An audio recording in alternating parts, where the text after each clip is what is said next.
You're yourself to make 30K in the next 30 days. First off, Khan is amazing and I love his videos. But I'm about to tell you how I make money. Khan is a wholesaler. He finds distressed properties, puts them under contract, and then looks for buyers. Let's say he finds a property for $50,000. He finds a buyer for $60,000. He makes the $10,000 in between. Personally, I'm not a wholesaler. I'm the buyer.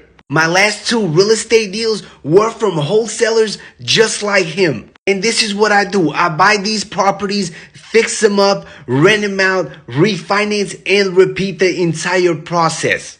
Unfortunately, I do not get $50,000 checks like Khan, but I do get $50,000 worth of equity in the property. By keeping these properties and renting them out, I also make monthly passive income. Wholesalers like Khan are amazing at finding great deals, properties that need work that will never get listed on Zillow or other large marketplaces. Obviously, these wholesalers will mark up the price anywhere between $10,000 to $50,000. But even with their markup, the deals are still amazing and can make you a ton of money, especially if you are a long-term investor. So if you want some great deals, talk to your local wholesalers. And like Khan says, let's go get this money.